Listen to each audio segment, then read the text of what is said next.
नमस्कार साथियों, स्वागत है आपका हमारे YouTube चैनल में। आप छत्तीसगढ़ की किस जगह से हमारे समाचार सुन रहे हैं, कृपया कमेंट बॉक्स में लिखकर हमें जरूर बताएं। रायपुर से प्रस्तुत हैं छत्तीसगढ़ के प्रादेशिक समाचार। समाचारों के साथ में रजनी शुक्ला। पहले मुख्य समाचार। प्रधानमंत्री नरेंद्र मोदी ने कल छत्तीसगढ़ सहित 5 राज्यों में विकसित भारत संकल्प यात्रा का शुभारंभ किया। छत्तीसगढ़ के विभिन्न जिलों में कल से विकसित भारत संकल्प यात्रा की शुरुआत हो गई है। रायपुर में आयोजित कार्यक्रम में मुख्यमंत्री विष्णुदेव साय ने कहा कि प्रधानमंत्री जनहित में योजनाएं बनाते हैं, साथ ही योजना का लाभ लोगों तक पहुंचे यह भी सुनिश्चित करते हैं। उप मुख्यमंत्री अरुण साव ने बिलासपुर में और सांसद विजय बघेल ने दुर्ग में किया विकसित भारत यात्रा का शुभारंभ। यात्रा के तहत राज्य के अनेक स्थानों में आयोजित किए गए कार्यक्रम और प्रदेश के सभी जिला और व्यवहार न्यायालयों में कल राष्ट्रीय लोक अदालतें लगाई गईं। अब समाचार विस्तार से।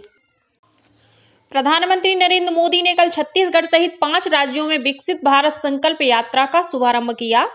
उन्होंने वर्चुअल तरीके से इस कार्यक्रम में शामिल होकर यात्रा में शामिल रथों को हरी झंडी दिखाकर रवाना किया। इस मौके पर अपने संबोधन में प्रधानमंत्री ने कहा कि मोदी की गारंटी वाली गाड़ी देश के कोने कोने में पहुंच रही है। उन्होंने कहा कि इस यात्रा को शुरू हुए 1 महीने हो चुके हैं और यह यात्रा हजारों गांवों के साथ 1,500 शहरों में भी पहुंच चुकी है। इनमें से अधिकतर छोटे छोटे कस्बे हैं। श्री मोदी ने कहा कि आज छत्तीसगढ़ से भी यात्रा का शुभारंभ हो गया है। प्रधानमंत्री ने नई सरकार से आग्रह किया कि विकसित भारत संकल्प यात्रा का अपने राज्य में तेजी से विस्तार करें। श्री मोदी ने कहा कि इस यात्रा को हरी झंडी भले ही उन्होंने दिखाई है, लेकिन सच्चाई यह है कि राज्यों ने इस यात्रा की कमान संभाल ली है। उन्होंने कहा कि आज चर्चा का फोकस शहरी क्षेत्रों पर था और विकसित भारत के संकल्प में शहरों की बड़ी भूमिका है। प्रधानमंत्री ने कहा कि आजादी के लंबे समय तक जो विकास हुआ उसका दायरा बड़े शहरों तक रहा, लेकिन अब टियर 2 और टियर 3 शहरों के विकास पर भी जोर दिया जा रहा है। उन्होंने कहा कि अमृत मिशन और स्मार्ट सिटी मिशन के माध्यम से छोटे शहरों में मूल सुविधाओं को बढ़ावा दिया जा रहा है। इसके तहत ट्रैफिक और ड्रेनेज सिस्टम को अपग्रेड किया जा रहा है। प्रधानमंत्री ने कहा कि शहरों में पहली बार व्यापक स्तर पर काम हो रहा है और इसका असर ईज ऑफ डूइंग बिजनेस पर पड़ा है। श्री मोदी ने लोगों से आह्वान किया कि वे विकसित भारत के संकल्प को आगे बढ़ाएं। इधर छत्तीसगढ़ के विभिन्न जिलों में भी विकसित भारत संकल्प यात्रा की शुरुआत हो गई है। रायपुर के विवेकानंद सरोवर के पास आयोजित कार्यक्रम में मुख्यमंत्री विष्णुदेव साय ने यात्रा में शामिल वाहनों को हरी झंडी दिखाई। इन रथों के माध्यम से आम लोगों को शासकीय योजनाओं की जानकारी मिलेगी। इस अवसर पर मुख्यमंत्री श्री साय ने वर्चुअल माध्यम से राज्य में विभिन्न जिलों से जुड़े लाभार्थियों से चर्चा की। उन्होंने कहा कि यह यात्रा छत्तीसगढ़ में भी प्रभावी तरीके से संचालित हो रही है। श्री साय ने कहा कि प्रधानमंत्री जनहित में योजनाएं बनाते हैं, साथ ही योजना का लाभ लोगों तक पहुंचे यह भी सुनिश्चित करते हैं। मुख्यमंत्री ने लोगों को आश्वस्त किया कि मोदी की गारंटी पूरी होगी। उन्होंने बताया कि कैबिनेट में यह निर्णय लिया गया है कि प्रदेश के 18 लाख लोगों को प्रधानमंत्री आवास योजना का लाभ मिलेगा। उन्होंने पार्टी कार्यकर्ताओं से आग्रह किया कि वे सभी पात्र हितग्राहियों से फॉर्म भरवाकर उन्हें योजना का लाभ दिलवाने में मदद करें। कार्यक्रम स्तर पर सेल्फी जोन बनाया गया था, जहां मुख्यमंत्री ने सेल्फी खिंचवाई। रायपुर में विकसित भारत संकल्प यात्रा के और रायपुर विधानसभा क्षेत्रों के नवनिर्वाचित विधायकों के अलावा मुख्य सचिव अमिताभ जैन सहित विभिन्न योजनाओं के लाभार्थी उपस्थित थे।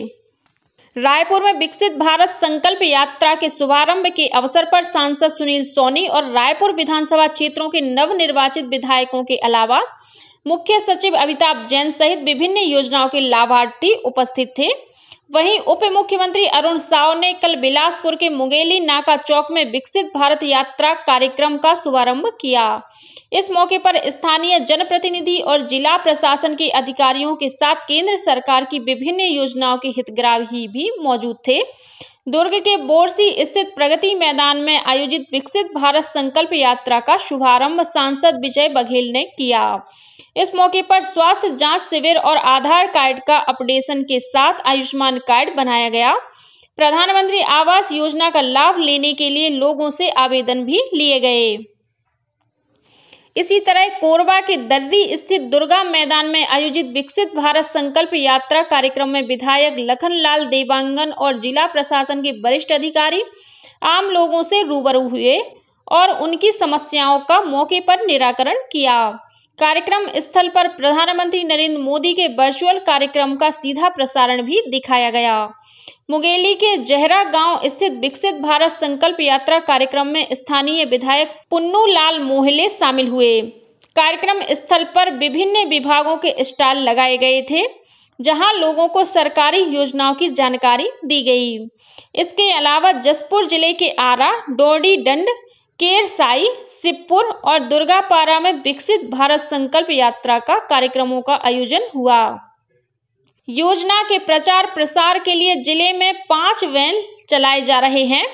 दुर्गापारा में आयोजित कार्यक्रम की मुख्य अतिथि जसपुर विधायक राय मुनि थी। उन्होंने कहा कि संकल्प यात्रा के माध्यम से पात्र लोगों को केंद्र सरकार की योजनाओं का लाभ मिलेगा।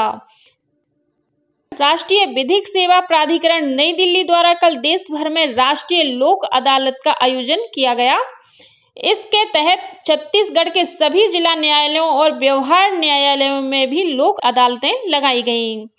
लोक अदालत में पुराने और लंबित राजीनामा योग्य प्रकरणों का निराकरण किया गया। इनमें मोटर दुर्घटना दावा, चेक बाउंस, जल कर, संपत्ति कर, राजस्व संबंधी, ट्रैफिक चालान, भाड़ा नियंत्रण, बैंक और विद्युत संबंधी प्रकरण शामिल थे। इसके अलावा राजस्व न्यायालय खंडपीठ में खातेदारों के बीच आपसी बंटवारे, दूरसंचार विभाग, नगर निगम और नगर पालिका परिषद में वसूली संबंधी लंबित प्रकरणों को भी आपसी राजीनामे के आधार पर निपटारा किया गया। उप मुख्यमंत्री बनने के बाद विजय शर्मा पहली बार कल अपने गृह नगर कवर्धा पहुंचे। उनके आगमन पर राजनांदगांव बाईपास से मोटरसाइकिल रैली निकालकर पार्टी कार्यकर्ताओं ने उनका स्वागत किया। वहीं कबीरधाम जिले के अगरी, दसरंगपुर, पनेका, इंदौरी और धर्मपुरा सहित अन्य गांवों के लोगों ने भी उप मुख्यमंत्री का अभिनंदन किया। उनके प्रवास के दौरान विभिन्न संगठनों के प्रतिनिधि और पार्टी कार्यकर्ताओं ने उनसे भेंट की और आम लोगों ने स्वागत किया। इस मौके पर मोटरसाइकिल रैली भी निकाली गई। कांग्रेस नेता और पाली तानाखार क्षेत्र के पूर्व विधायक मोहित केरकेट्टा ने पार्टी की सदस्यता से इस्तीफा दे दिया है। उन्होंने पार्टी के प्रदेश अध्यक्ष दीपक बैज को अपना इस्तीफा भेज दिया है। श्री केरकेट्टा ने अपने इस्तीफा का कारण नहीं बताया है। इससे पहले पार्टी के वरिष्ठ नेता और पूर्व विधायक महंत राम सुंदर दास ने भी कांग्रेस पार्टी से अपना त्यागपत्र दे दिया था। बीजापुर जिले में सुरक्षा बलों ने माओवादियों का कैंप ध्वस्त करने में सफलता हासिल की है। इस दौरान सुरक्षा बलों और माओवादियों के बीच मुठभेड़ भी हुई। मौके से बड़ी मात्रा में विस्फोटक, माओवादी साहित्य और प्रतिबंधित माओवादी संगठन के प्रचार प्रसार की सामग्री के साथ अन्य चीजें बरामद की गई हैं। मिली जानकारी के मुताबिक पेद्दा कोरमा के जंगलों में गंगालूर एरिया कमेटी के माओवादियों की मौजूदगी की सूचना पर डीआरजी, बस्तर फाइटर, एसटीएफ और कोबरा बटालियन के जवान गश्त पर निकले थे। इसी दौरान यह कार्रवाई की गई। वहीं कांकेर जिले में परतापुर थाना क्षेत्र से सुरक्षा बलों ने 4 माओवादी मिलिशिया सदस्यों को गिरफ्तार किया है। गिरफ्तार माओवादियों पर हाल ही में परतापुर सड़क टोला के पास आईईडी विस्फोट की घटना में शामिल होने का आरोप है। इस विस्फोट में बीएसएफ का एक प्रधान आरक्षक शहीद हो गया था। सभी वर्ग के अभ्यर्थियों के लिए विभिन्न प्रतियोगी परीक्षाओं की तैयारी कराए जाने हेतु मनेंद्रगढ़ एवं भरतपुर में परीक्षा पूर्व प्रशिक्षण केंद्र में परीक्षा की तैयारी करने के इच्छुक अभ्यर्थियों से निर्धारित प्रारूप में आवेदन पत्र आमंत्रित किए गए हैं।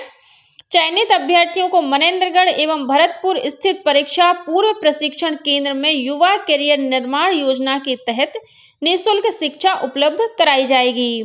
विद्यार्थियों का चयन परीक्षा के माध्यम से किया जाएगा। इस योजना का लाभ लेने के लिए 18 दिसंबर से 22 दिसंबर तक जिला शिक्षा अधिकारी कार्यालय जिला मनेंद्रगढ़ चिरमिरी भरतपुर में आवेदन जमा करना होगा। प्री चयन परीक्षा तिथि 24 दिसंबर को स्वामी आत्मानंद अंग्रेजी माध्यम विद्यालय भरतपुर एवं मनेंद्रगढ़ जिला एमसीबी में होगी। पूर्व रेलवे के हावड़ा मंडल में चात्रा मुरारई सेक्शन में नॉन इंटरलॉकिंग कार्य के कारण आज से 30 दिसंबर के बीच कुछ ट्रेनों का परिचालन प्रभावित होगा। इसके तहत 26 दिसंबर को LTT कामाख्या एक्सप्रेस परिवर्तित मार्ग से रवाना होगी। वहीं 23 और 30 दिसंबर को कामाख्या LTT एक्सप्रेस भी बदले हुए मार्ग से चलेगी। इसी तरह 23 और 30 दिसंबर को मालदा सूरत एक्सप्रेस मालदा से 2 घंटे देरी से रवाना होगी। वहीं 19 दिसंबर को सिकंदराबाद दरभंगा एक्सप्रेस को बरौनी स्टेशन में समाप्त कर दिया जाएगा। यह ट्रेन बरौनी दरभंगा के बीच रद्द रहेगी। इसी तरह 19 और 22 दिसंबर को दरभंगा सिकंदराबाद एक्सप्रेस बरौनी स्टेशन से शुरू होगी। इसी के साथ छत्तीसगढ़ के समाचारों का ये बुलेटिन समाप्त हुआ।